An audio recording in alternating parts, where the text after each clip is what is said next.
Di desa terpencil, warisan keluarga Rahayu adalah kutukan. Ular merah Antaboga menjanjikan kekayaan, tapi minta tumbal nyawa. Mampukah kodam sakti dalam dirinya gagalkan pesugihan ini?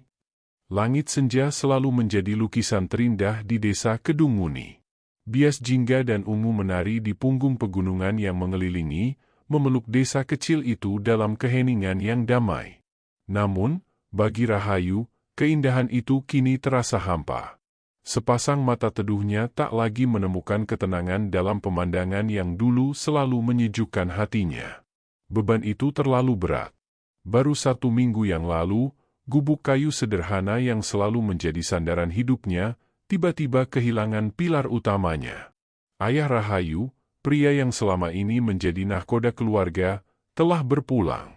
Penyakit yang merenggutnya begitu cepat, menyisakan duka mendalam dan lubang menganga dalam hati Rahayu serta keluarganya. Kini, di usia 21 tahun, Rahayu harus mengemban tanggung jawab yang tak pernah ia bayangkan, menjadi tulang punggung bagi ibu dan 2 adiknya yang masih kecil. Pagi itu, udara masih terasa dingin menusuk tulang, sisa embun pagi masih menempel di dedaunan. Rahayu sudah sibuk di dapur, menyiapkan singkong rebus dan teh tawar untuk sarapan.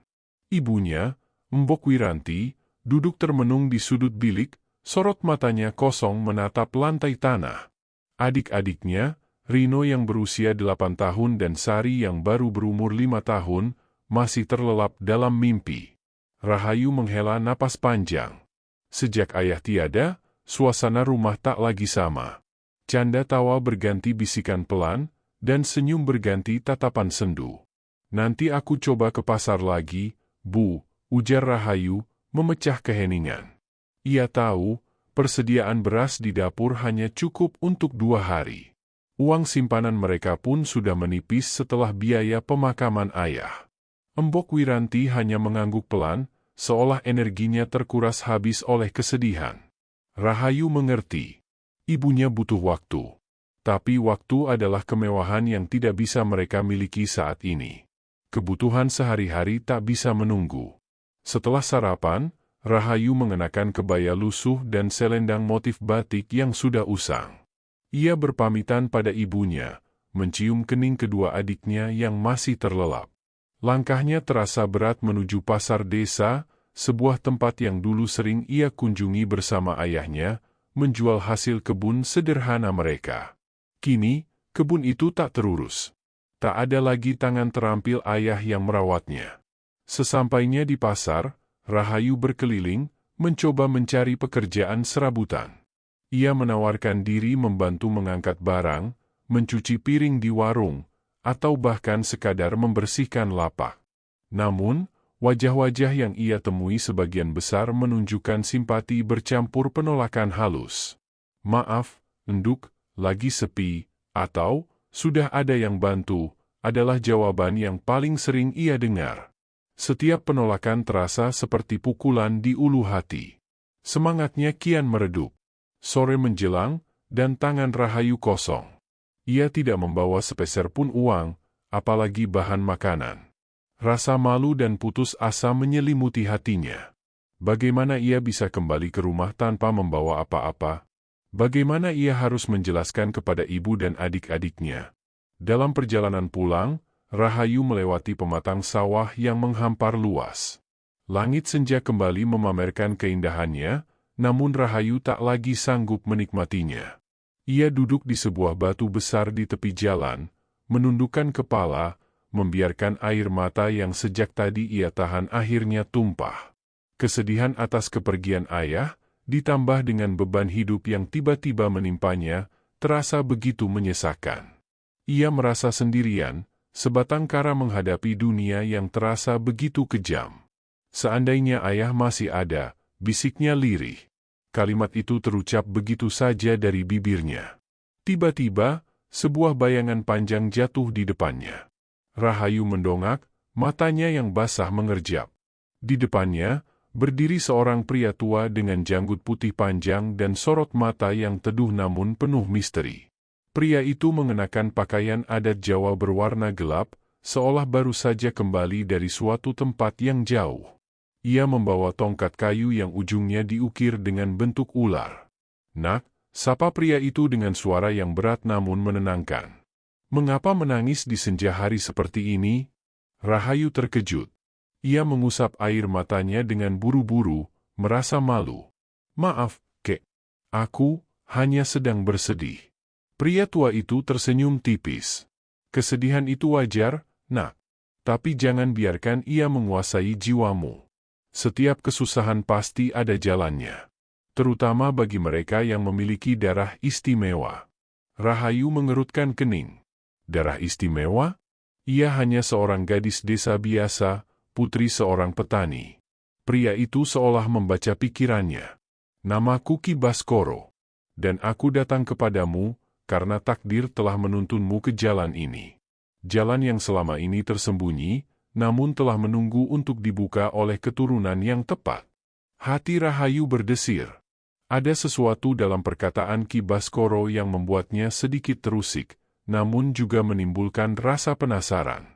Ia menatap Ki Baskoro, mencoba mencari tahu apa maksud dari semua perkataan misterius itu. Di tengah keputusasaan yang melanda, bisikan harapan yang samar mulai menyelinap masuk. Kata-kata Ki Baskoro masih terngiang di telinga Rahayu saat ia melangkahkan kaki pulang. Darah istimewa. Apa maksudnya? Rahayu tidak tahu.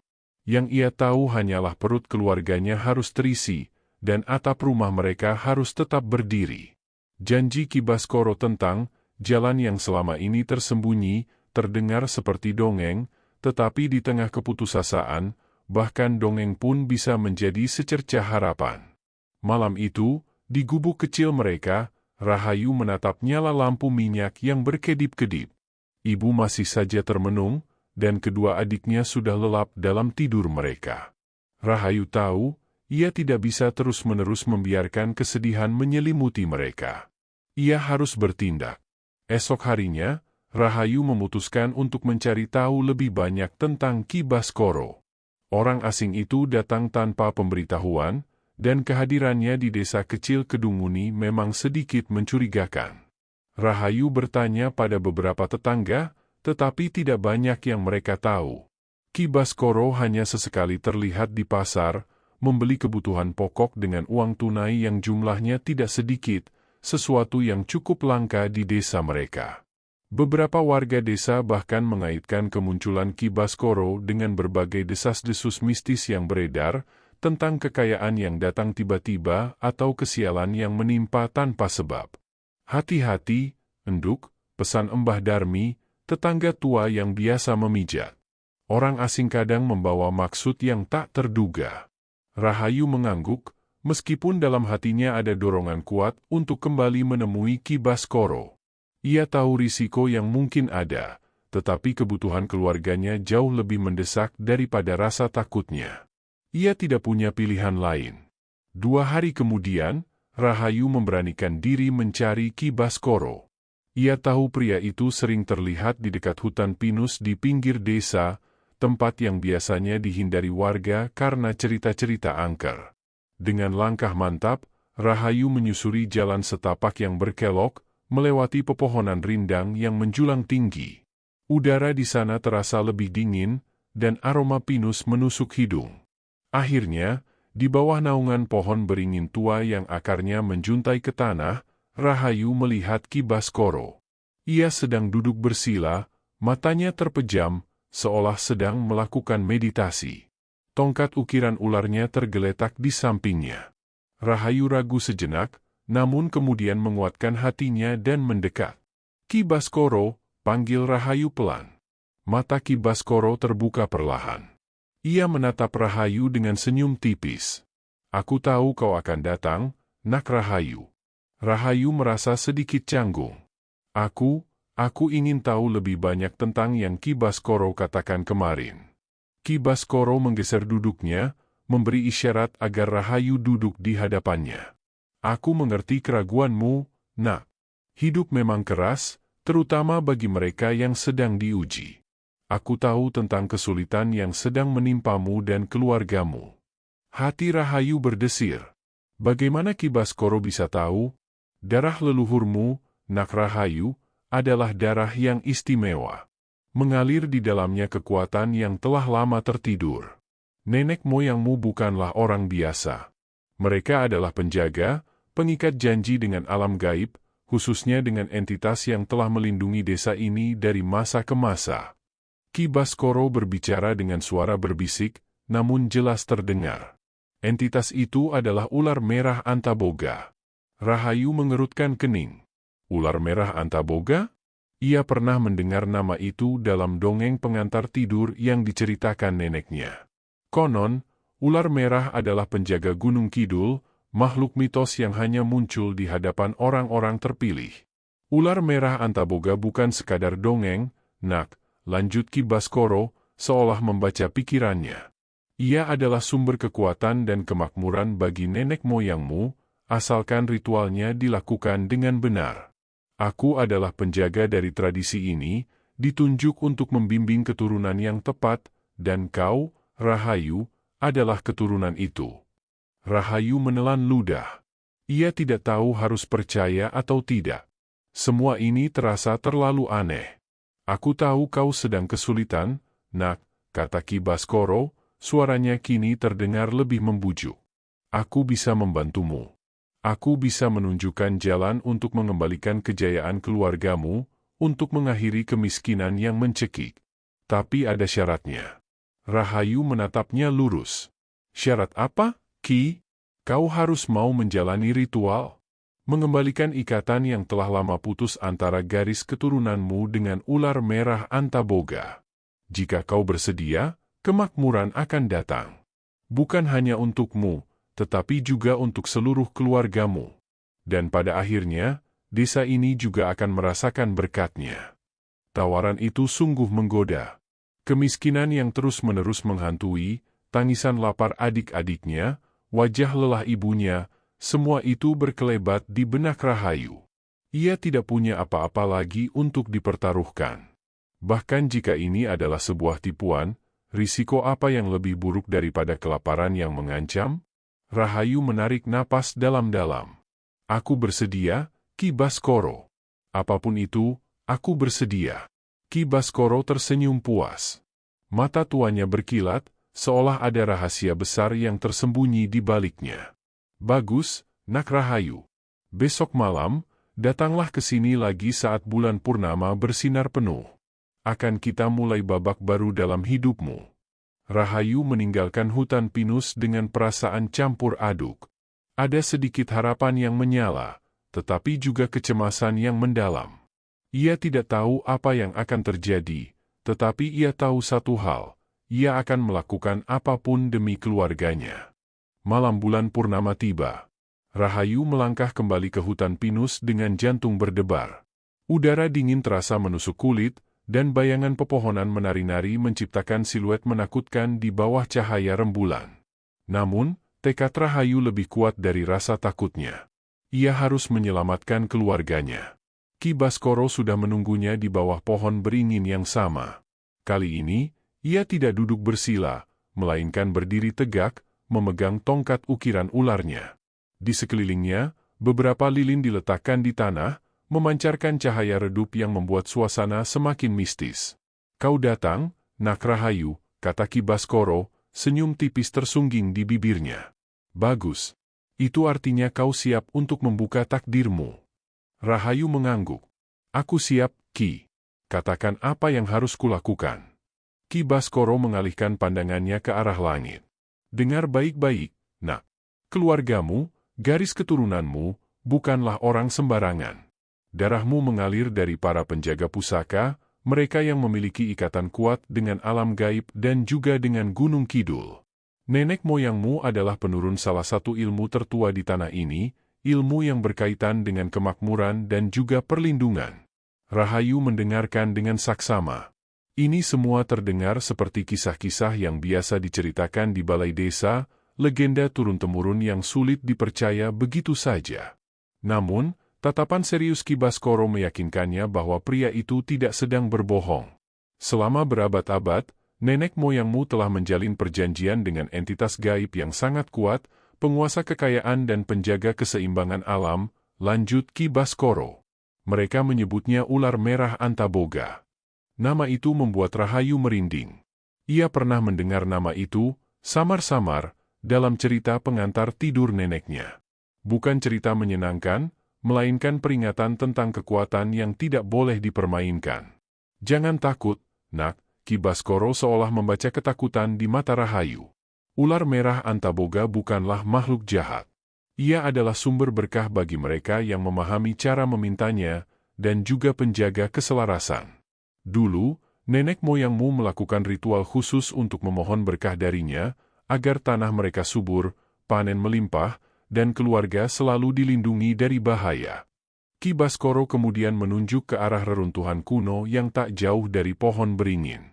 Rahayu sering melewati tempat itu, tetapi selalu mengira itu hanya tumpukan batu tua.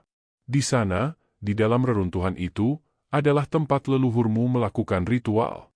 Namun, seiring berjalannya waktu, pengetahuan itu memudar. Generasi demi generasi melupakan tugas mereka, dan ikatan dengan ular merah Antaboga pun terputus. Akibatnya, desa kita perlahan kehilangan berkahnya. Kemiskinan merajalela, panen sering gagal, dan kehidupan menjadi semakin sulit. Rahayu menatap reruntuhan itu dengan pandangan baru. Apakah benar penderitaan desa mereka selama ini adalah akibat dari terputusnya ikatan kuno ini?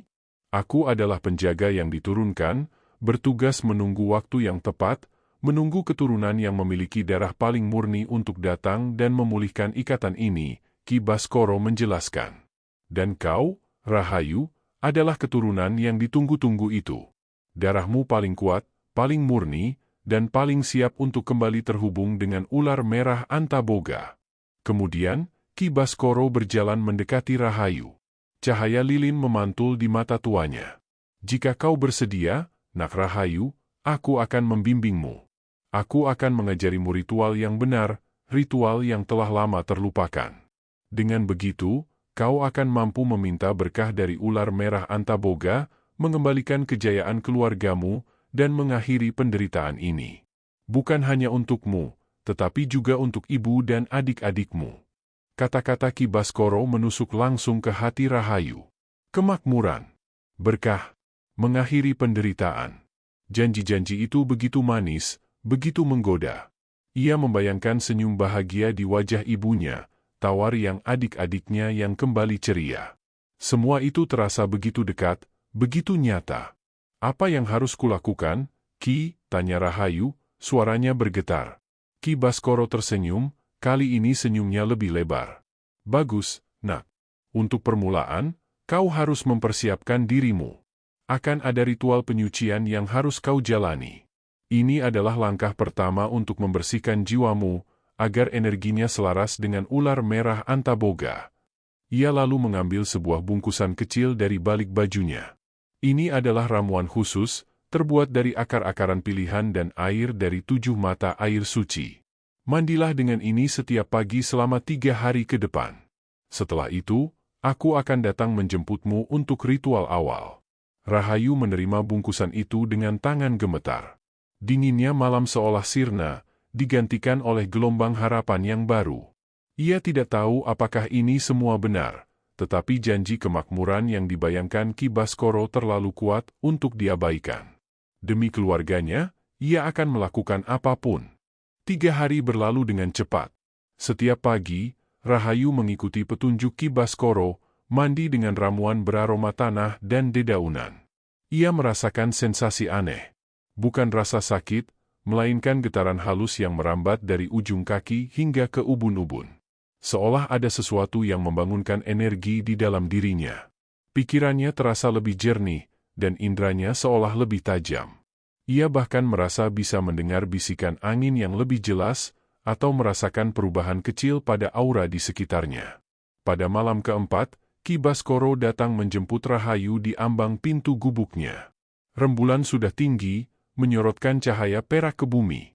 Embok Wiranti dan adik-adik Rahayu sudah terlelap. Rahayu pamit dalam hati, berharap langkah yang ia ambil ini adalah jalan yang benar. Mereka kembali ke reruntuhan kuno di hutan pinus. Kali ini, suasananya lebih sakral. Ki Baskoro telah menata beberapa batu datar membentuk lingkaran di tengah reruntuhan. Di atas batu-batu itu, ia meletakkan sesajen sederhana, bunga setaman, kemenyan yang mengepulkan asap tipis, dan beberapa buah-buahan lokal. Sebuah gentong tanah liat berisi air diletakkan di tengah lingkaran. "Duduklah di sini, Nak Rahayu," Ki Baskoro menunjuk ke salah satu batu datar. Rahayu menurut. Ia duduk bersila, merasakan dinginnya batu menembus kain tipisnya. Ki Baskoro duduk di hadapannya, memejamkan mata, dan mulai melantunkan mantra dalam bahasa kuno yang tak Rahayu pahami. Suaranya rendah dan dalam, bergetar mengisi keheningan malam. Asap kemenyan membumbung tinggi, menciptakan aroma mistis yang pekat. Saat mantra-mantra itu mengalun, Rahayu merasakan hal aneh. Sensasi getaran yang ia rasakan selama 3 hari terakhir kini semakin kuat. Matanya terpejam, dan di dalam benaknya, ia seperti melihat kilasan cahaya merah yang berputar-putar. Cahaya itu terasa akrab, seolah pernah ia lihat sebelumnya, namun ia tak mengingatnya. Ada bisikan-bisikan samar yang menyertai kilasan cahaya itu, bukan dalam bahasa yang jelas, melainkan seperti desiran daun atau gemuruh air. Ia merasa seperti ada sesuatu yang bergerak di dalam dirinya, sesuatu yang besar dan kuat, namun tersembunyi. Ki Baskoro membuka matanya. "Sekarang, Nak Rahayu, sentuh air di gentong itu." Rahayu mengulurkan tangannya yang gemetar. Jemarinya menyentuh permukaan air yang dingin. Seketika, air di dalam gentong itu bergolak pelan, membentuk riak-riak melingkar yang seolah hidup. Kilasan cahaya merah di benak Rahayu semakin terang, dan bisikan-bisikan samar itu kini terasa lebih jelas, seolah ada suara yang mencoba berkomunikasi dengannya. Suara itu terasa menenangkan, namun juga memiliki kekuatan yang luar biasa. "Itu adalah sentuhan awal, Nak," Ki Baskoro menjelaskan, suaranya kini terdengar gembira. "Ular merah Antaboga telah merasakan kehadiranmu. Ia merespons darah leluhurmu." Rahayu menarik tangannya dari air.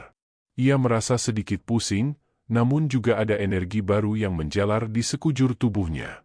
Seperti ada sesuatu yang telah terbangun. Ki Baskoro kemudian mengeluarkan sebuah keris kecil dari balik bajunya. Keris itu tampak tua, gagangnya terbuat dari kayu yang sudah lapuk, dan bilahnya berwarna kehitaman. Ia meletakkan keris itu di telapak tangan Rahayu. "Ini adalah pusaka leluhurmu, Nak. Simpanlah baik-baik. Pusaka ini akan menjadi jembatan bagimu untuk berkomunikasi dengan ular merah Antaboga. Setiap kali kau membutuhkan petunjuk atau merasakan keresahan, genggamlah keris ini. Ia akan menuntunmu." Rahayu memegang keris itu. Bilahnya terasa dingin, namun ada energi aneh yang memancar darinya. Ia merasa ada ikatan yang terjalin antara dirinya, keris itu, dan entitas misterius bernama ular merah Antaboga. "Ritual awal telah selesai," kata Ki Baskoro, mengakhiri sesinya. "Mulai besok, perhatikan sekitarmu, Nak Rahayu.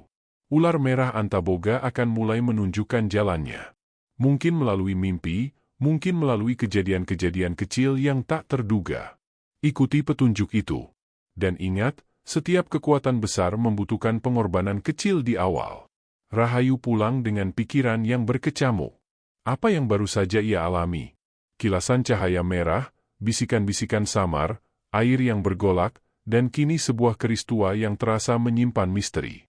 Ia tidak yakin sepenuhnya apa arti semua ini, tetapi ia tahu ada sesuatu yang berbeda. Ada kekuatan yang perlahan bangkit dalam dirinya, sebuah petunjuk gaib yang membimbingnya. Keesokan harinya, Rahayu terbangun dengan perasaan yang campur aduk.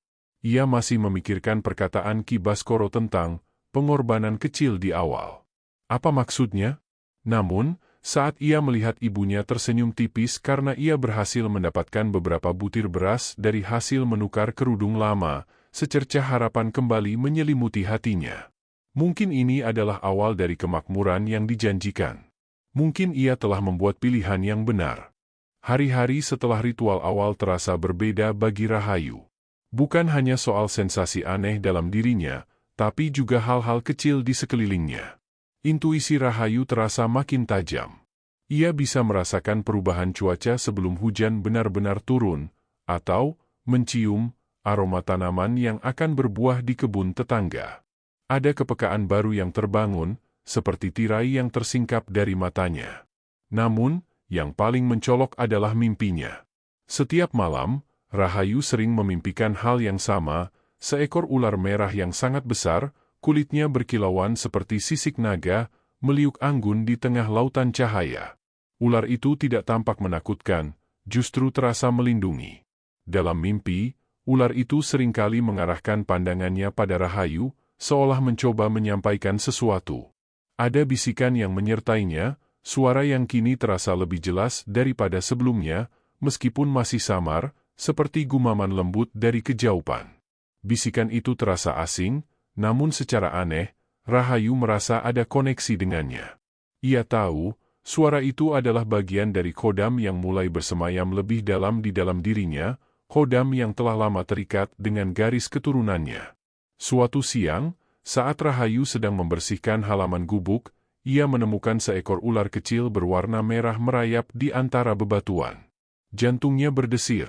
Ular itu tidak agresif, malah seolah menatapnya sejenak sebelum melesat pergi ke semak-semak. Rahayu ingat cerita Ki Baskoro tentang ular merah Antaboga. Apakah ini petunjuk? Ia mencoba menggenggam keris pemberian Ki Baskoro. Dinginnya bilah keris terasa nyaman di telapak tangannya, dan bisikan dalam benaknya makin menguat. Keris itu seolah menjadi jembatan antara dirinya dan suara-suara gaib itu. Ada perasaan aman dan terlindung ketika ia memegang keris tersebut, seolah ada kekuatan tak kasat mata yang menjaganya. Sementara itu, secara perlahan, kondisi ekonomi keluarga Rahayu mulai membaik.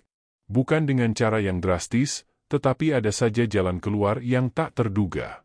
Embok Wiranti tiba-tiba menemukan pembeli untuk beberapa perkakas lama peninggalan ayah yang sebelumnya tak laku. Rahayu juga mendadak mendapatkan pekerjaan serabutan di rumah juragan desa, membantu menumbuk kopi dan membersihkan gudang. Penghasilan kecil itu, meski tak seberapa, cukup untuk membeli beras dan sedikit lauk. Senyum tipis mulai kembali ke wajah ibunya, dan tawar yang adik-adiknya kembali memenuhi gubuk sederhana mereka. Melihat perubahan itu, Rahayu merasa lega. Mungkin ritual Ki Baskoro benar-benar bekerja. Mungkin ular merah Antaboga benar-benar memberkati mereka. Namun, di sisi lain, ia juga mulai merasakan kecemasan yang perlahan tumbuh.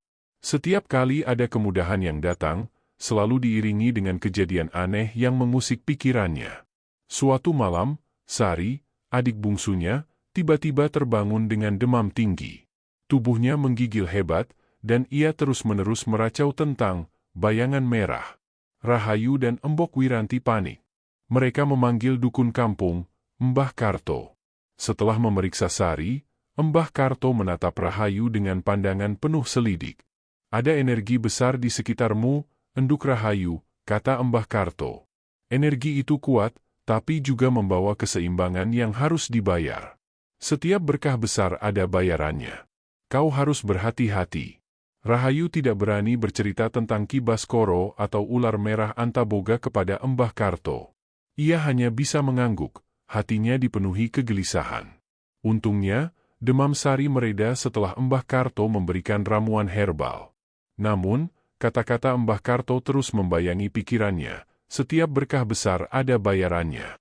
Keesokan harinya, Ki Baskoro datang berkunjung.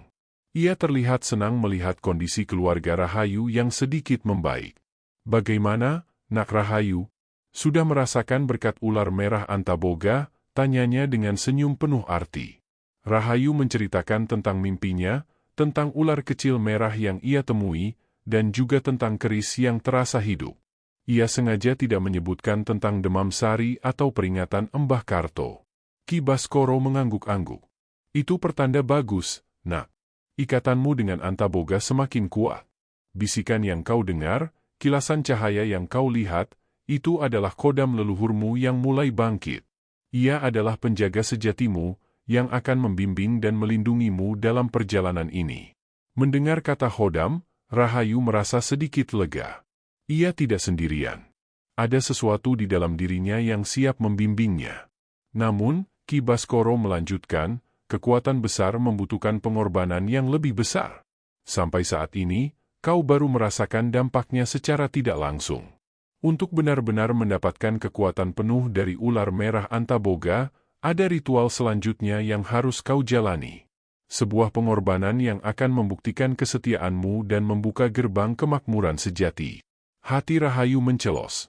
Pengorbanan lagi? Kata-kata Mbah Karto kembali terngiang. Ada keraguan yang menggerogoti hatinya.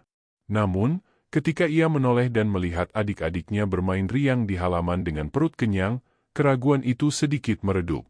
Demi kebahagiaan mereka, apapun akan ia lakukan. Ia harus terus percaya. Malam itu, Rahayu tidak bisa tidur. Peringatan Mbah Karto dan perkataan Ki Baskoro tentang pengorbanan yang lebih besar terus berputar di benaknya. Di satu sisi, ia melihat bagaimana keluarganya mulai bisa bernapas lega, tidak lagi kelaparan seperti sebelumnya. Di sisi lain, ia merasa ada sesuatu yang tidak beres, sebuah firasat tak menyenangkan yang sulit dijelaskan. Namun, janji kemakmuran adalah magnet yang terlalu kuat untuk dilepaskan. Keesokan harinya, Ki Baskoro kembali. Wajahnya tampak lebih serius dari biasanya. Nak Rahayu, katanya, waktunya telah tiba untuk ritual puncak. Ini adalah langkah terpenting dalam memulihkan ikatanmu dengan ular merah Antaboga. Namun, ada satu hal penting yang harus kau pahami. Rahayu menatapnya lurus. Apa itu, Ki? Setiap perjanjian membutuhkan balasan. Ular merah Antaboga akan memberikanmu kekayaan dan perlindungan yang luar biasa, tetapi ia juga meminta sesuatu darimu sebagai imbalan. Ki Baskoro berhenti sejenak, sorot matanya tajam. Sesuatu itu adalah energi kehidupan. Hati Rahayu mencelos. Energi kehidupan? Apa maksudnya? Ki Baskoro melanjutkan, seolah tak menyadari kegelisahan Rahayu. Jangan khawatir, Nak. Untuk ritual awal ini, pengorbanan yang diminta ular merah Antaboga adalah hal yang sederhana. Ia tidak meminta nyawa, setidaknya belum. Ia hanya meminta sebagian kecil dari esensimu, sebuah simbol kesetiaan dan komitmenmu terhadapnya. Ia ingin tahu seberapa besar keinginanmu untuk melihat keluargamu makmur. Ki Baskoro kemudian mengeluarkan sebuah mangkuk kecil yang terbuat dari tembaga kuningan.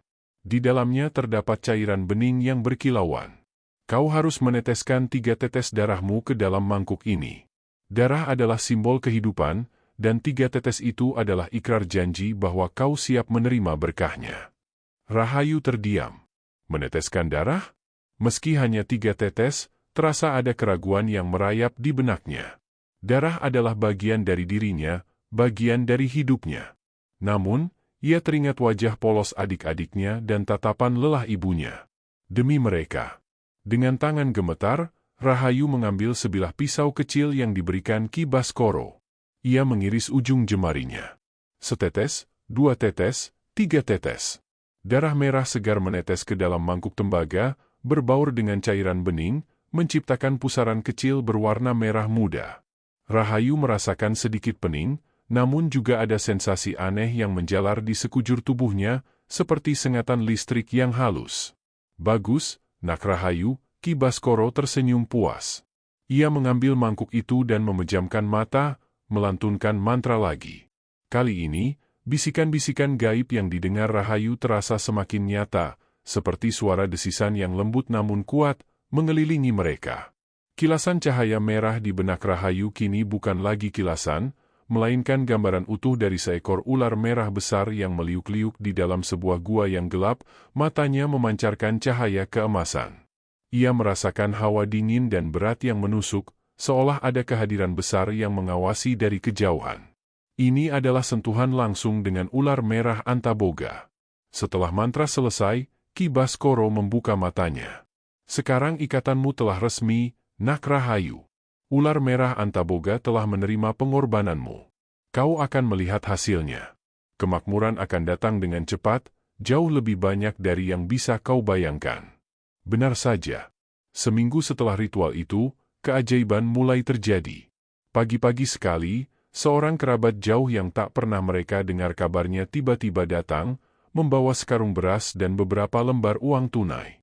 Ia mengaku mendapat rezeki tak terduga dan merasa harus berbagi dengan keluarga Rahayu. Beberapa hari kemudian, pohon mangga tua di depan gubuk Rahayu yang selama ini jarang berbuah, tiba-tiba menghasilkan buah yang lebat dan manis luar biasa, Bahkan ada pedagang dari kota yang tertarik untuk membelinya. Keluarga Rahayu bersukacita.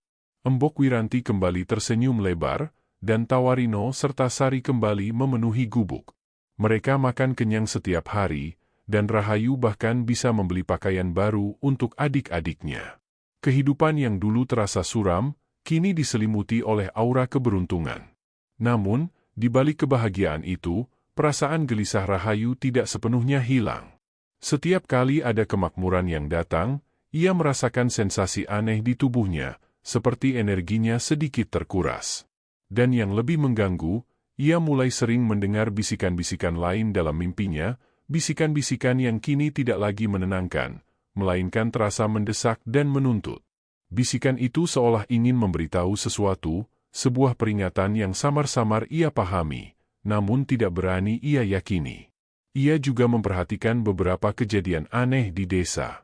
Ternak-ternak penduduk tiba-tiba sakit secara misterius, atau ada sumur yang mengering tanpa sebab. Kejadian-kejadian itu kecil, terpisah-pisah, sehingga tidak ada yang mengaitkannya dengan Rahayu. Namun, Rahayu merasa ada benang merah yang tersembunyi. Malam harinya, saat ia terbaring di tikar, memegang keris pemberian Ki Baskoro, bisikan dari khodamnya terasa sangat kuat. Kali ini, ia tidak hanya mendengar bisikan, tetapi juga merasakan dorongan kuat untuk mencari tahu lebih banyak. Khodam itu seolah ingin menunjukkan sesuatu, sebuah rahasia gelap yang tersembunyi di balik janji manis ular merah Antaboga dan senyum Ki Baskoro. Sebuah rahasia yang mungkin akan mengubah segalanya. Malam itu, Rahayu tidak bisa memejamkan mata. Bisikan khodamnya terasa begitu kuat, mendesak, seolah ingin memberitahukan sesuatu yang sangat penting. Ia bangkit dari tikar, mengambil keris pemberian Ki Baskoro, dan menggenggamnya erat. Dinginnya bilah keris terasa menenangkan, dan bisikan itu kini lebih jelas, seperti suara yang memandu. Cari, di bawah, akar beringin, tua. Rahayu mengerutkan kening. Akar beringin tua?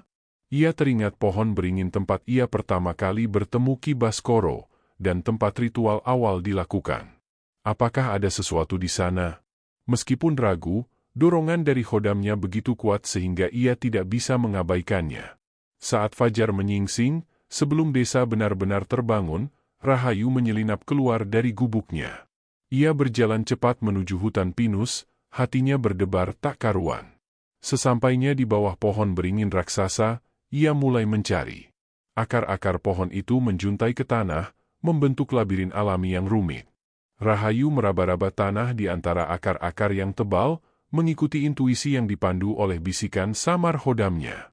Tiba-tiba, tangannya menyentuh sesuatu yang keras. Ia menggeser tanah dan dedaunan kering, menemukan sebuah kotak kayu kecil yang sudah lapuk, tersembunyi di antara akar-akar paling besar. Debu tebal menyelimuti kotak itu, menunjukkan bahwa sudah sangat lama tidak ada yang menyentuhnya. Dengan hati-hati, Rahayu membuka kotak itu.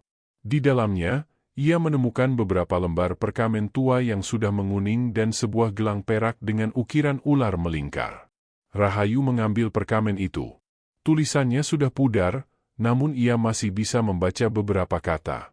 Itu adalah tulisan tangan kuno, namun bahasanya masih bisa ia pahami. Perkamen pertama berisi silsilah keluarga, yang menunjukkan garis keturunan Rahayu hingga beberapa generasi ke belakang. Yang mengejutkan, di antara nama-nama leluhurnya, ada nama yang familiar, Ki Baskoro. Bukan Ki Baskoro yang sekarang, tetapi leluhur dengan nama yang sama, hidup berabad-abad yang lalu. Di samping nama itu, ada catatan kecil yang berbunyi, penjaga yang terikat, kutukan yang tak terputus. Rahayu merasa mual. Ki Baskoro adalah leluhurnya? Dan apa maksud dari kutukan yang tak terputus? Ia membuka perkamen kedua. Kali ini, isinya adalah catatan harian, sepertinya ditulis oleh salah satu leluhurnya. Catatan itu menceritakan tentang perjanjian yang dibuat dengan ular merah Antaboga. Namun, bukan perjanjian yang membawa berkah murni. Catatan itu menjelaskan bahwa ular merah Antaboga adalah entitas yang kuat, tetapi juga rakus. Ia tidak hanya meminta energi kehidupan sebagai simbol, melainkan esensi kehidupan yang lebih besar. Rahayu membaca dengan ngeri. Leluhurnya menuliskan bagaimana setiap kali mereka memohon kemakmuran, ada harga yang harus dibayar. Harga itu adalah kebahagiaan, kesehatan, atau bahkan umur dari anggota keluarga yang paling dicintai. Semakin besar berkah yang diminta, semakin besar pula pengorbanan yang harus diberikan.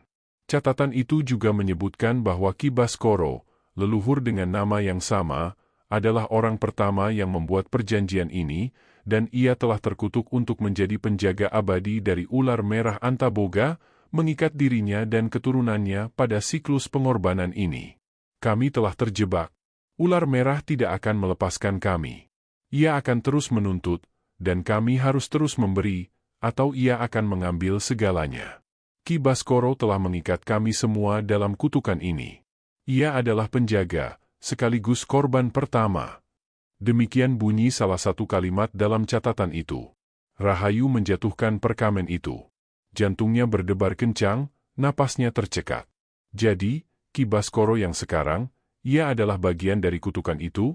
Mungkin ia sendiri adalah Ki Baskoro yang sama, yang telah hidup berabad-abad, terikat pada perjanjian mengerikan ini. Janji kemakmuran yang ia tawarkan bukanlah berkah, melainkan jebakan. Ia teringat demam sari yang tiba-tiba, dan peringatan Embah Karto. Setiap berkah besar ada bayarannya. Kini ia mengerti. Berkah yang mereka dapatkan dari ular merah Antaboga adalah hasil dari pengorbanan yang tak terlihat, pengorbanan yang perlahan menggerogoti kebahagiaan atau kesehatan keluarganya. Rahayu memegang gelang perak yang ada di dalam kotak. Ukiran ular melingkar itu kini terasa dingin dan mengancam. Gelang itu adalah simbol kutukan, bukan perlindungan. Tiba-tiba, suara Ki Baskoro terdengar dari belakangnya. Ternyata kau menemukannya, Nak Rahayu. Rahayu berbalik, matanya memancarkan kemarahan dan ketakutan. Ki Baskoro berdiri di sana, senyumnya tidak lagi ramah, melainkan menyeringai licik. Matanya memancarkan cahaya merah yang sama dengan yang Rahayu lihat dalam mimpinya. Kau berbohong, Ki Baskoro, seru Rahayu, suaranya bergetar. Ini bukan berkah? Ini kutukan. Kau mengorbankan keluargaku. Ki Baskoro tertawa pelan, tawa yang terdengar dingin dan menyeramkan. Berbohong? Aku hanya menunjukkan jalan, Nak Rahayu. Jalan menuju kemakmuran. Memang, ada harga yang harus dibayar.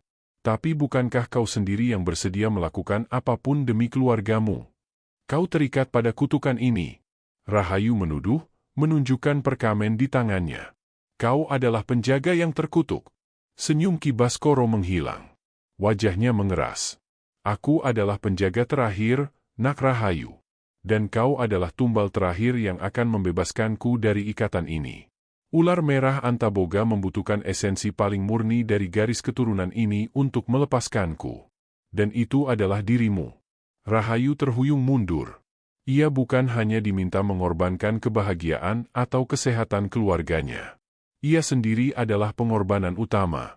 Untuk mendapatkan kekuatan penuh dari ular merah Antaboga, untuk mengakhiri kutukan Ki Baskoro, Rahayu harus mengorbankan dirinya sendiri. Pilihan yang dia buat akan menentukan nasib desa dan keluarganya selamanya. Di tengah keputusasaan yang mencekik, bisikan hodamnya kembali terdengar, kali ini lebih jelas dari sebelumnya. Bukan lagi bisikan samar, melainkan sebuah suara tegas yang berkata, lawan. Kau punya kekuatan. Jangan menyerah. Rahayu menatap Ki Baskoro, kemarahan membakar hatinya. Ia tidak akan membiarkan dirinya menjadi tumbal. Ia tidak akan membiarkan keluarganya hancur karena keserakahan dan kutukan ini. Ia akan melawan. Kenyataan memukul Rahayu telak. Bukan hanya keluarganya yang dalam bahaya, tapi ia sendiri adalah target utama. Wajah Ki Baskoro yang kini dipenuhi aura gelap tampak mengerikan, jauh berbeda dari pria misterius yang memberinya harapan. Kemarahan membakar setiap inci tubuh Rahayu, bercampur dengan ketakutan yang mencekik. Tumbal terakhir, suara Rahayu tercekat. Aku tidak akan membiarkannya. Ki Baskoro tertawa hambar. Kau tidak punya pilihan, Nak Rahayu. Ikatan sudah terjalin. Darahmu telah menjadi jembatan bagi Antaboga. Kekuatan yang kau rasakan, hodam yang kau bangkitkan, itu semua adalah bagian dari takdir yang telah kutuliskan untukmu. Kau akan menjadi yang terkuat di antara keturunanmu, tapi dengan harga yang setimpal. Ia melangkah maju, sorot matanya seperti api yang menghanguskan. Kau akan mengorbankan dirimu untuk membebaskanku dari belenggu abadi ini. Rahayu mundur selangkah, namun kakinya terasa lemas. Otaknya berputar cepat. Ia mengingat kembali setiap perkataan Ki Baskoro, setiap kejadian aneh, setiap janji manis yang kini terasa begitu pahit. Hodam. Ya, Hodam itu. Suara yang kini begitu jelas di benaknya, bukan lagi bisikan, melainkan perintah kuat. Gunakan aku. Aku adalah bagian darimu. Lindungi dirimu. Lindungi keluargamu. Energi yang selama ini ia rasakan di dalam dirinya tiba-tiba membuncah. Sebuah kekuatan yang belum pernah ia alami sebelumnya. Rahayu merasakan sensasi hangat menjalar dari dadanya, menyebar ke seluruh tubuh, membuat otot-ototnya kaku namun juga penuh tenaga. Keris di tangannya tiba-tiba terasa panas, memancarkan cahaya samar berwarna merah keemasan. Ki Baskoro menyadari perubahan pada diri Rahayu. Senyum liciknya memudar, digantikan ekspresi terkejut. Apa ini? Hodamu, kau berhasil membangkitkannya sepenuhnya. Aku tidak tahu apa ini, tapi aku tidak akan menyerah. Rahayu berseru, suaranya kini terdengar lebih mantap, lebih kuat. Ia mengangkat keris di tangannya, meski ia tidak tahu apa yang harus ia lakukan dengannya. Ki Baskoro mendengus. Sia-sia. Kau hanya gadis ingusan yang baru mengenal sedikit kekuatan. Aku telah menguasai ini selama berabad-abad. Ia menggerakkan tangannya, dan tiba-tiba akar-akar pohon beringin di sekitar mereka bergerak, seolah hidup, melesat ke arah Rahayu seperti ular-ular raksasa. Rahayu refleks menghindar. Akar-akar itu menghantam tanah tempat ia berdiri sebelumnya, menciptakan lubang dalam. Ia merasakan sensasi geli di perutnya, namun Hodam di dalamnya terus berteriak, mengarahkan gerakannya. Ia menunduk saat sebuah akar melesat di atas kepalanya, lalu melompat ke samping menghindari serangan lainnya. Fokus. Rasakan energinya. Lindungi, perintah suara dalam benaknya. Rahayu memejamkan mata sejenak, mencoba memahami instruksi itu. Ia merasakan energi yang ia miliki, seperti aliran listrik yang siap meledak. Saat ia membuka mata, penglihatannya terasa lebih tajam. Ia bisa melihat alur energi yang memancar dari Ki Baskoro, dan merasakan niat jahatnya. Kau pikir kau bisa melawanku, nak? Ki Baskoro mencibir. Ia mengangkat tangannya tinggi-tinggi, dan tanah di bawah kaki Rahayu mulai bergetar. Retakan-retakan muncul, dan beberapa batu besar melayang di udara, siap menghantam Rahayu. Dalam keputusasaan yang memuncak, Rahayu mengangkat kerisnya. Ia tidak tahu mengapa, ia hanya mengikuti insting yang kuat. Dan saat itu juga, sebuah perisai tipis berwarna merah keemasan tiba-tiba muncul di hadapannya, memblokir batu-batu yang melesat. Batu-batu itu pecah berkeping-keping saat menghantam perisai, namun perisai itu tetap kokoh. Ki Baskoro terkesiap. Itu bukan sekadar Hodam. Itu adalah perisai Antaboga. Hanya keturunan murni dengan tekad sekuat baja yang bisa membangkitkannya. Ada jejak ketakutan di matanya. Rahayu sendiri terkejut. Perisai itu terasa seperti ekstensi dari dirinya sendiri. Ia merasakan kelelahan yang luar biasa, namun kekuatan itu juga memberinya dorongan adrenalin yang dahsyat. Ia tahu ia tidak bisa terus bertahan. Ia harus menyerang. Serang. Titik lemah. Di jantung. Suara Hodam menggelegar dalam benaknya, mengarahkan perhatiannya pada sebuah titik samar di dada Ki Baskoro yang memancarkan aura berbeda. Rahayu mengambil keputusan cepat. Ia tahu ia tidak bisa mengalahkan Ki Baskoro dengan kekuatan fisik semata. Ia harus menggunakan apa yang baru ia pelajari tentang Hodam dan petunjuk dari perkamen. Kau telah mengkhianati leluhurmu, Ki Baskoro. Rahayu berteriak, suaranya dipenuhi amarah. Kau menjebak kami semua dalam kutukan ini. Ki Baskoro menggeram. Aku hanya ingin bebas. Bebas dari belenggu ular merah ini. Dan kau adalah kunci kebebasanku. Ia melesat ke arah Rahayu dengan kecepatan luar biasa, tangannya siap mencengkeram lehernya. Rahayu tidak gentar. Ia menunggu, mengumpulkan seluruh sisa energinya. Pada saat yang tepat, ia mengayunkan kerisnya ke depan, bukan untuk menyerang tubuh Ki Baskoro, melainkan untuk memotong aliran energi yang menghubungkannya dengan akar-akar dan kekuatan yang ia panggil. Keris itu memancarkan kilatan merah keemasan, menembus bayangan energi yang mengelilingi Ki Baskoro. Ki Baskoro menjerit. Kekuatannya tiba-tiba menghilang, akar-akar yang tadi hidup kini kembali ke bentuk semula, dan batu-batu yang melayang jatuh ke tanah. Wajahnya pucat pasi, matanya membelalak ketakutan. "Tidak mungkin, kau memotong ikatanku," bisiknya, suaranya melemah. Ia terhuyung mundur, memegangi dadanya. Rahayu tidak memberinya kesempatan. Ia tahu ini belum berakhir. Ia harus memastikan Ki Baskoro tidak lagi bisa mengancam keluarganya dan desa. Dengan tekad yang membara, ia melangkah maju, siap untuk menghadapi apapun yang akan terjadi selanjutnya. Pertarungan batinnya telah usai, kini, hanya ada satu tujuan, melawan dan menang. Napas Rahayu terengah-engah. Ki Baskoro ambruk, terbatuk-batuk, energi gelap yang tadi menyelimutinya kini tercerai-berai. Ia menatap Rahayu dengan mata penuh kebencian dan ketidakpercayaan. Kekalahan tampak jelas di wajahnya. Namun, Rahayu tahu ini belum berakhir. Ia tidak bisa lengah.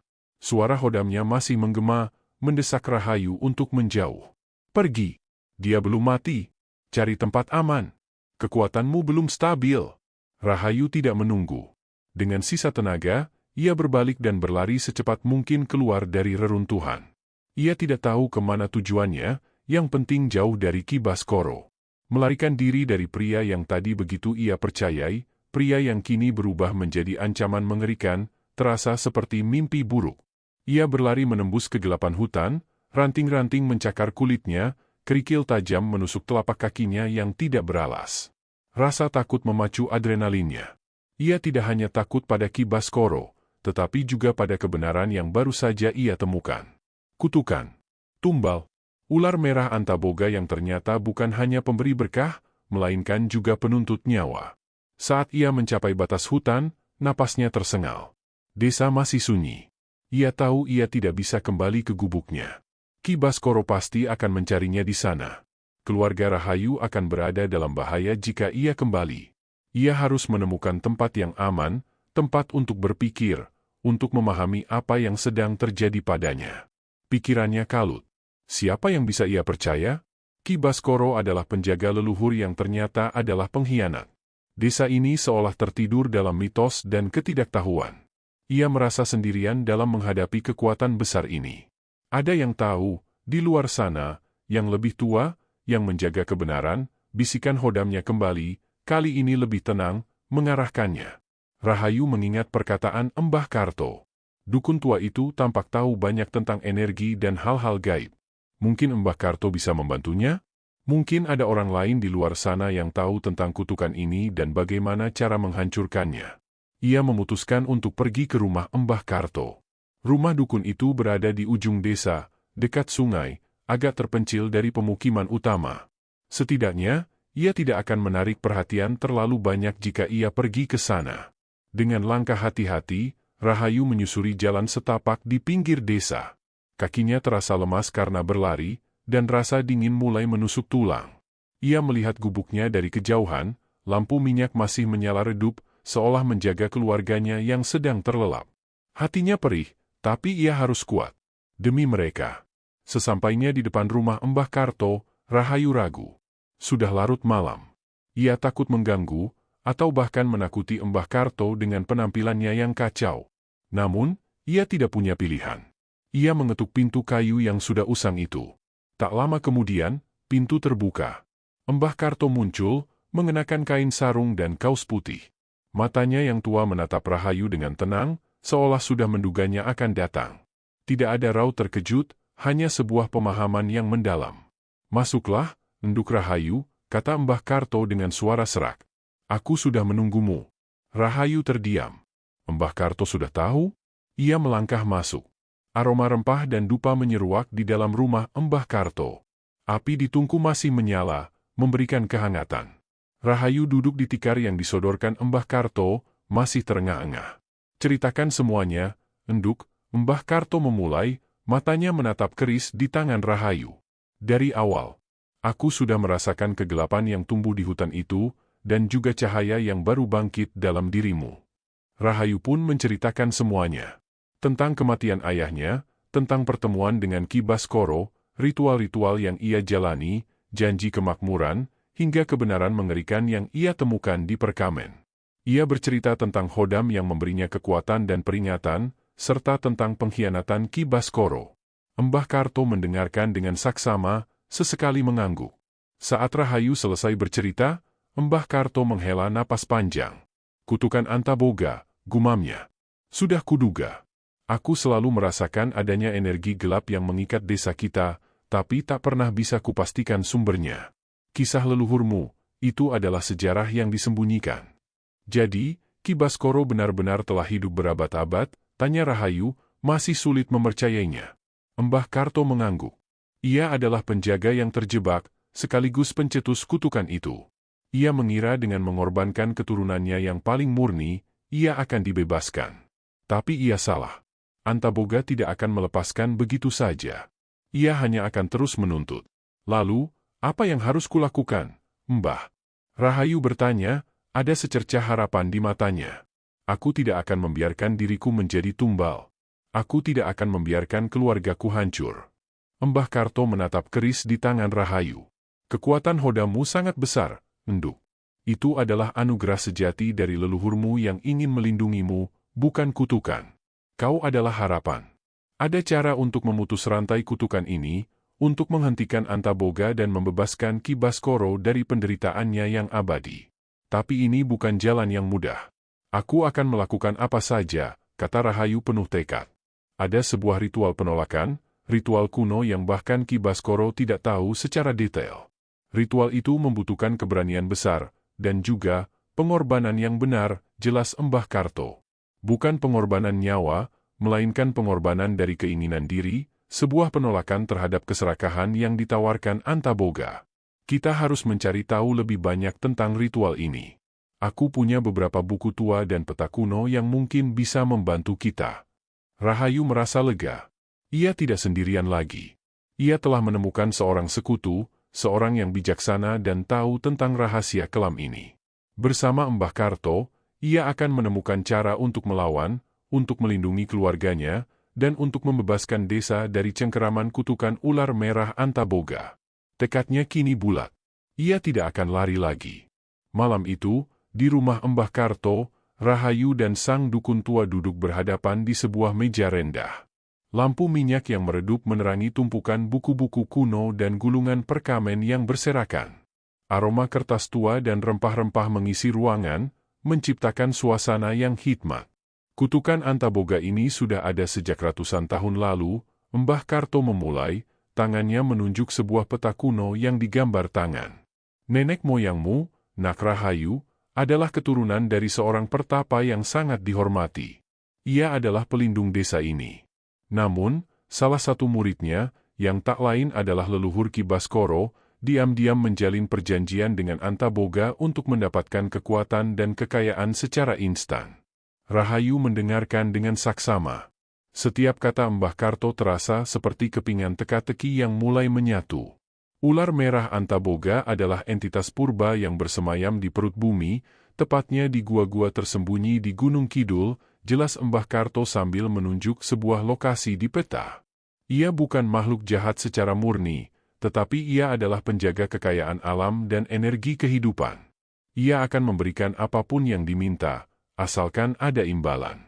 Leluhur Ki Baskoro, dalam keserakahannya, mengikat seluruh garis keturunannya dalam perjanjian ini, menjanjikan esensi kehidupan dari keturunan termurni sebagai tumbal abadi untuk memuaskan Antaboga. Rahayu merasakan kemarahan meluap di dadanya. "Jadi, Ki Baskoro yang sekarang, dia adalah korban juga?" "Betul," jawab Mbah Karto. "Ia adalah Ki Baskoro yang sama, terikat dalam kutukan abadi ini sebagai penjaga yang harus mengumpulkan tumbal demi Antaboga, sekaligus berharap tumbal terakhir akan membebaskannya. Namun, itu adalah kesalahpahaman besar. Antaboga tidak akan pernah melepaskan siapapun jika ikatan itu hanya diputus, bukan diselaraskan kembali." "Diselaraskan kembali?" "Ya. Kekuatan Antaboga berasal dari keseimbangan alam.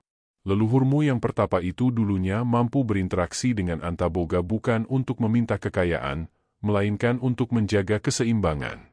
Mereka memberikan persembahan dari hasil panen yang murni, sebagai bentuk rasa syukur, dan Antaboga membalasnya dengan menjaga kesuburan tanah dan melimpahnya air.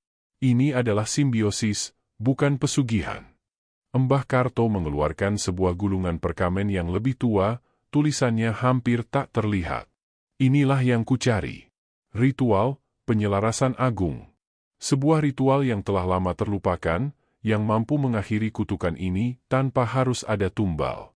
Namun, ritual ini membutuhkan esensi murni dari garis keturunan penjaga, yang tak lain adalah dirimu, Nak Rahayu, dan juga penolakan total terhadap keserakahan. Rahayu menatap gulungan itu. Apa yang harus kulakukan?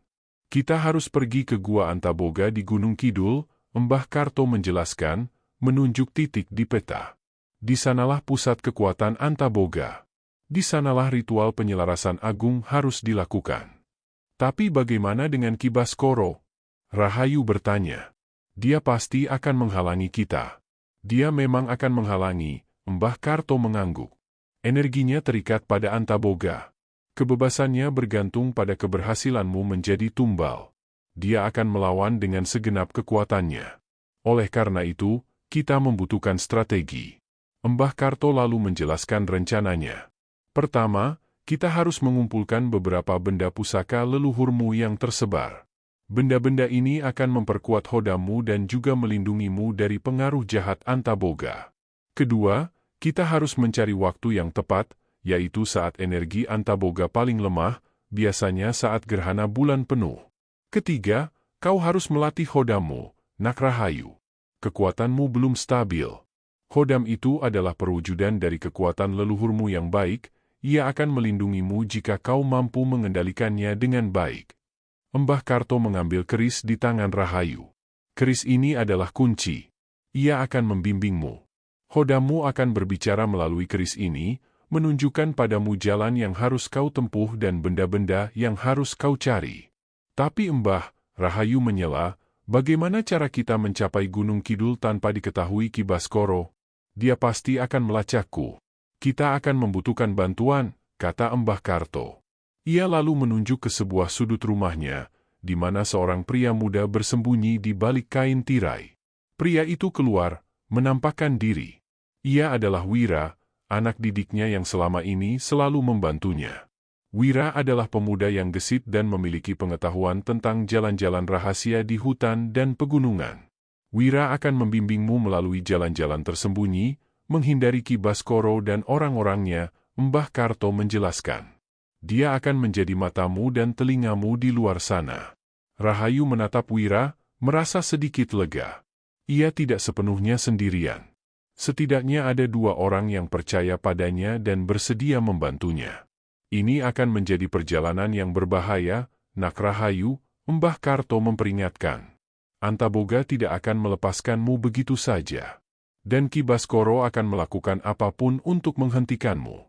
Tapi ingat, kau memiliki darah leluhur yang kuat, dan hodam penjagamu akan selalu bersamamu. Kau adalah harapan terakhir desa ini. Rahayu mengangguk, tekadnya kini membaja. Ia telah memahami kebenaran kelam di balik pesugihan itu. Ia tidak akan membiarkan dirinya menjadi tumbal. Ia tidak akan membiarkan kutukan ini berlanjut. Ia akan melawan, tidak hanya untuk dirinya dan keluarganya, tetapi juga untuk seluruh desa Kedunguni. Ia akan memutus rantai keserakahan dan mengembalikan keseimbangan yang telah lama hilang. Langit di atas Gunung Kidul terasa begitu pekat, seolah menelan cahaya bintang. Angin dingin berembus kencang, membawa serta bisikan-bisikan misterius yang membuat bulu kuduk berdiri. Malam gerhana bulan penuh telah tiba, dan bersama Mbah Karto serta Wira, Rahayu kini berdiri di ambang Gua Antaboga, sebuah mulut gua raksasa yang tampak seperti mulut monster yang siap menelan. Perjalanan mereka ke sini tidak mudah. Wira membuktikan dirinya adalah pemandu yang andal, menuntun Rahayu melewati jalan-jalan tersembunyi, menghindari Ki Baskoro dan antek-anteknya yang melacak mereka. Mereka menemukan 3 benda pusaka leluhur yang ditunjukkan Hodam Rahayu, sebuah kalung giok hijau yang memancarkan aura kesejukan, sebuah cermin perak kecil yang buram, dan sebuah patung ular perunggu kuno yang ukirannya sangat detail. Masing-masing benda itu terasa memancarkan energi, memperkuat kehadiran Hodam dalam diri Rahayu. Keris di tangannya kini terasa begitu hidup, bilahnya memancarkan cahaya merah samar yang berdenyut seiring detak jantungnya. Kita harus cepat, Nak Rahayu, bisik Mbah Karto, suaranya tegang. Saat gerhana mencapai puncaknya, energi Antaboga akan sangat rentan. Itu satu-satunya kesempatan kita. Di dalam gua, tampak cahaya merah samar berdenyut, memanggil-manggil. Rahayu tahu, itu adalah aura ular merah Antaboga. Namun, belum sempat mereka melangkah masuk, sebuah bayangan hitam melesat dari kegelapan di dalam gua, memblokir jalan masuk. Kau pikir bisa lari dariku, Nak Rahayu? Ki Baskoro berdiri di hadapan mereka, matanya menyala merah terang, wajahnya menyeringai menakutkan. Ia tampak lebih kuat, lebih ganas dari terakhir kali Rahayu melihatnya. Energi gelap memancar dari tubuhnya, terasa begitu pekat dan menindas. Di belakangnya, beberapa antek yang wajahnya disamarkan oleh kegelapan, muncul dari bayangan. Ki Baskoro, Mbah Karto berujar tenang, lepaskan dirimu dari kutukan ini. Ini bukan jalanmu. Omong kosong. Ki Baskoro membentak, suaranya menggema di mulut gua. Kebebasanku hanya akan kudapatkan jika kutukan ini berpindah. Dan Rahayu adalah kunci untuk itu. Dia akan menjadi tumbal terakhirku. Ia melesat menyerang. Rahayu tidak menunggu. Dengan bantuan hodamnya yang kini sepenuhnya terbangun, ia mengayunkan kerisnya. Perisai Antaboga miliknya langsung muncul, memblokir serangan Ki Baskoro yang secepat kilat. Benturan energi menciptakan percikan cahaya di kegelapan gua. Wira, Mbah, cari pintu rahasia di dalam gua. Aku akan menahan Ki Baskoro. Rahayu berteriak. Jangan khawatirkan aku, Enduk. Fokus pada Ki Baskoro. Ingat pelajaranmu. Mbah Karto membalas, sambil bersama Wira mencoba mencari celah untuk masuk ke dalam gua, menghindari serangan antek-antek Ki Baskoro yang mulai bergerak. Pertarungan pun dimulai. Ki Baskoro melancarkan serangan bertubi-tubi. Ia memanipulasi akar-akar pohon dari luar gua, mengubahnya menjadi cambuk yang siap mencengkeram. Ia juga mengeluarkan semburan energi gelap dari telapak tangannya. Rahayu menangkis setiap serangan dengan perisai merahnya, bergerak lincah mengikuti instruksi hodamnya yang mengalir deras di benaknya. Hodam itu tidak hanya melindunginya, tetapi juga memberinya kekuatan untuk melihat alur energi yang digunakan Ki Baskoro. Fokus pada jantungnya. Patahkan sumber kekuatannya, perintah hodam. Rahayu tahu, Ki Baskoro masih terhubung dengan ular merah Antaboga. Kekuatannya berasal dari sana. Ia harus memutus ikatan itu sekali lagi. Dengan sekuat tenaga, ia melompat menghindari sebuah akar besar yang menghantam tanah. Saat Ki Baskoro lengah sesaat, Rahayu melemparkan kerisnya. Keris itu melesat cepat, memancarkan cahaya merah yang makin terang. Namun, Ki Baskoro dengan sigap menangkap keris itu di udara. Bodoh, ia mencibir. Senjatamu ada di tanganku. Namun, saat Ki Baskoro memegang keris itu, sebuah keanehan terjadi. Keris itu tiba-tiba bergetar hebat, memancarkan gelombang energi yang menusuk kulit Ki Baskoro. Wajahnya menampakkan kesakitan. Darah yang Rahayu teteskan saat ritual pertama dulu, yang kini menyatu dengan energi hodamnya, adalah kunci. Darah itu adalah jebakan bagi Ki Baskoro, ikatan tak terduga yang ia ciptakan sendiri. Arih! Ki Baskoro berteriak, keris itu seolah membakar tangannya. Ia menjatuhkannya. Tepat pada saat itu, Mbah Karto berhasil menemukan celah dan bersama Wira, mereka masuk ke dalam gua. Mbah Karto langsung menuju ke tengah gua, tempat cahaya merah ular merah Antaboga berdenyut paling kuat. Rahayu memanfaatkan momen itu. Ia berlari ke arah kerisnya, mengambilnya kembali. Dengan mata memicing, ia melihat titik terang di dada Ki Baskoro yang memudar. Kau tidak akan pernah bebas, Ki Baskoro, jika kau terus menjebak orang lain. Rahayu berteriak. Saat itu pula, bulan di langit mencapai puncaknya. Cahaya gerhana jatuh tepat ke mulut gua, dan energi ular merah Antaboga di dalamnya mulai bergejolak hebat, seolah marah. Ki Baskoro berteriak, melesat ke arah Mbah Karto, mencoba menghentikan ritual penyelarasan agung. Tidak akan kubiarkan. Tumbal itu milikku, rongnya. Rahayu berdiri di antara Ki Baskoro dan Mbah Karto. Ia mengangkat kerisnya tinggi-tinggi. Seluruh energi hodamnya kini terpusat pada bilah keris itu, membentuk kilatan cahaya merah yang menyilaukan. Inilah saatnya. Ini adalah pertarungan terakhir. Untuk dirinya, untuk keluarganya, untuk desanya. Ia harus menang. Ki Baskoro melesat bagai bayangan, matanya merah menyala, dipenuhi amarah dan keputusasaan. Ia tahu, jika Mbah Karto berhasil melakukan ritual penyelarasan agung, kebebasan yang ia impikan melalui tumbal Rahayu akan sirna. Rahayu berdiri kokoh di hadapan Mbah Karto, Keris di tangannya memancarkan cahaya merah keemasan yang menari-nari di dinding gua. "Minggir, bocah," raung Ki Baskoro, tangannya membentuk cakar, siap menerkam. "Fokus. Salurkan semua energi. Ini kesempatanmu." Suara Hodam menggelegar dalam benak Rahayu, memberinya kekuatan yang tak terduga. Saat Ki Baskoro hampir mencapainya, Rahayu mengayunkan kerisnya ke depan, bukan untuk menyerang, melainkan untuk memotong aliran energi yang menghubungkan Ki Baskoro dengan pusat kekuatan Antaboga. Keris itu menyabet udara, meninggalkan jejak cahaya merah menyala. Energi gelap yang memancar dari tubuh Ki Baskoro tiba-tiba berkedut, seolah terpotong. Ia terhuyung mundur, meringis kesakitan. Pada saat yang sama, di belakang Rahayu, Mbah Karto melantunkan mantra terakhir dari ritual penyelarasan agung.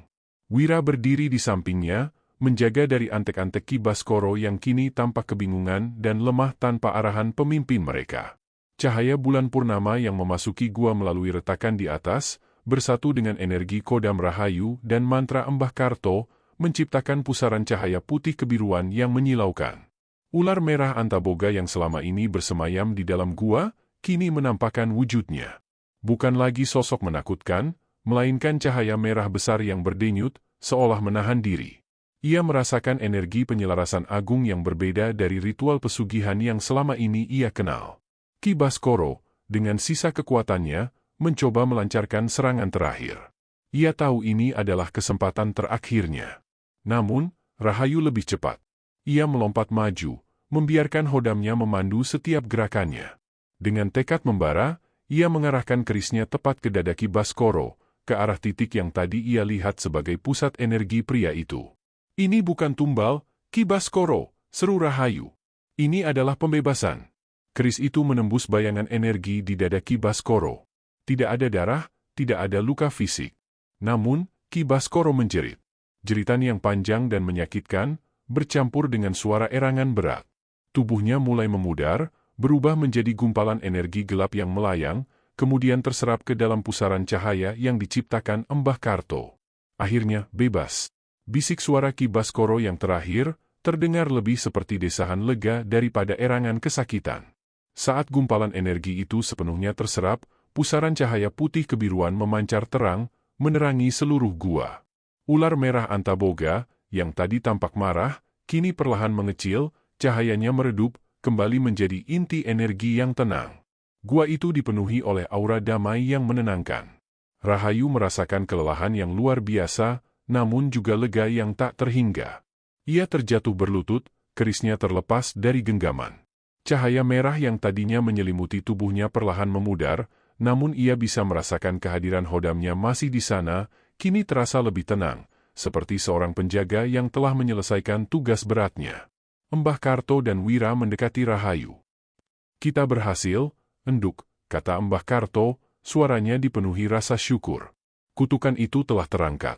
Antaboga telah kembali pada fungsinya sebagai penjaga keseimbangan, bukan lagi penuntut tumbal. Rahayu menatap sekeliling gua. Tidak ada lagi aura menakutkan, hanya keheningan yang damai. Ia telah menggagalkan pesugihan ular merah Antaboga. Ia telah mengalahkan Ki Baskoro. Namun, kemenangan ini datang dengan konsekuensi. Di desa, beberapa kejadian aneh yang tadinya terjadi karena efek pesugihan, kini mulai menghilang. Sumur yang kering kembali terisi air, dan ternak yang sakit perlahan pulih.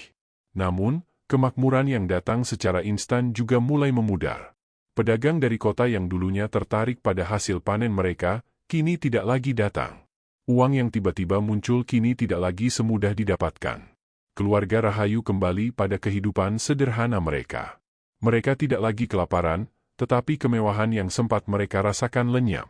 Senyum ibunya, meskipun masih terlihat lelah, kini lebih tulus, tanpa beban pesugihan yang mengikat. Tawa adik-adiknya kembali murni, tanpa ada jejak energi aneh yang membuat mereka sakit. Rahayu tahu, kemiskinan belum sepenuhnya hilang dari desa mereka. Perjuangan hidup akan tetap ada. Namun, ia juga tahu, mereka telah bebas.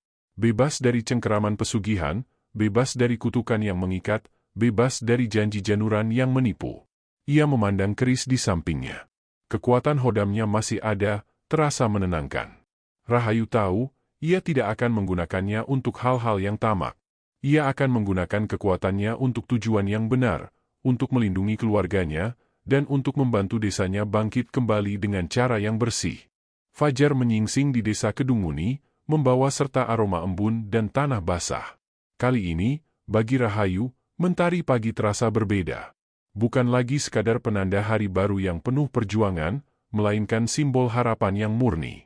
Ia berdiri di depan gubuknya, memandang hamparan sawah yang hijau, dan desanya yang perlahan mulai bernapas lega. Beberapa minggu setelah ritual penyelarasan agung di Gua Antaboga, dampak dari terangkatnya kutukan mulai terasa. Kejadian-kejadian aneh yang dulunya mengiringi kemakmuran palsu Ki Baskoro telah sirna sepenuhnya. Ternak-ternak penduduk kini sehat kembali, dan sumur-sumur yang sempat mengering mulai memancarkan air jernih. Desa Kedunguni memang tidak serta-merta menjadi kaya raya, tetapi kini ada kedamaian yang meliputi. Penduduk desa tidak lagi saling mencurigai, dan semangat gotong royong perlahan tumbuh kembali. Rahayu sendiri telah banyak berubah. Bukan hanya fisiknya yang terlihat lebih tegar, tetapi juga sorot matanya yang kini memancarkan kebijaksanaan dan ketenangan. Ia bukan lagi gadis muda yang rapuh dan putus asa. Pengalaman pahit dengan Ki Baskoro dan ular merah Antaboga telah mengukir dirinya menjadi pribadi yang kuat dan bertanggung jawab. Ia tahu, kekuatan sejati tidak terletak pada harta benda atau pesugihan, melainkan pada integritas diri dan kekuatan batin. Khodam yang bersemayam dalam dirinya kini terasa lebih stabil, tidak lagi mendesak atau menuntut. Ia seperti sahabat setia yang selalu hadir, memberinya intuisi dan pemahaman lebih dalam tentang alam semesta. Rahayu sesekali masih menggenggam keris pusaka leluhurnya. Bukan untuk mencari kekayaan, melainkan sebagai pengingat akan pelajaran yang telah ia dapatkan, dan sebagai jembatan untuk terhubung dengan hikmat leluhurnya. Keluarga Rahayu, meski harus kembali berjuang dengan keterbatasan, kini hidup dalam kebahagiaan yang tulus. Embok Wiranti kembali aktif di dapur, bahkan mulai menanam sayuran di pekarangan belakang. Tawarino dan Sari kembali riang, tanpa beban demam misterius atau rasa takut yang tak terjelaskan. Mereka memahami bahwa meski hidup sederhana, kebersamaan dan kejujuran adalah harta yang paling berharga. Rahayu, dengan pengalaman dan kekuatannya, perlahan mulai mengambil peran baru di desa. Ia tidak lagi disebut sekadar gadis biasa, melainkan dihormati sebagai penjaga yang sesungguhnya. Ketika ada warga yang sakit atau kebun yang terserang hama, mereka tidak lagi tergiur pada janji-janji pesugihan, melainkan datang kepada Rahayu dan Embah Karto. Rahayu membantu dengan pengetahuannya tentang tanaman obat dan intuisi yang dipandu khodamnya, sementara Embah Karto memberikan wejangan bijak. Mereka mengajarkan bahwa keselarasan dengan alam dan kerja keras adalah kunci keberkahan sejati. Desa Kedunguni perlahan bangkit. Panen kembali melimpah berkat kerja keras para petani, bukan karena bantuan gaib yang menuntut tumbal. Kehidupan berjalan seperti seharusnya, dengan suka duka, tetapi tanpa bayang-bayang gelap pesugihan yang mengancam. Suatu sore, Rahayu duduk di pematang sawah, memandang matahari terbenam. Ia memejamkan mata, merasakan hembusan angin yang sejuk. Ia teringat kembali hari-hari kelam saat ayahnya tiada, dan bagaimana ia hampir tersesat dalam godaan Ki Baskoro. Kini, semuanya telah berlalu. Ia telah menemukan jalannya sendiri, jalan yang penuh cahaya. Cerita tentang ular merah Antaboga dan gadis pemilik khodam sakti yang menggagalkan pesugihan akan terus diceritakan turun-temurun di desa Kedunguni. Bukan sebagai kisah menakutkan, melainkan sebagai pengingat abadi tentang bahaya keserakahan, pentingnya nilai keluarga, dan kekuatan sejati yang bersemayam dalam diri setiap manusia jika ia memilih jalan kebenaran. Rahayu telah membuka babak baru bagi desanya, babak di mana harapan tumbuh dari kemurnian hati, bukan dari janji-janji palsu.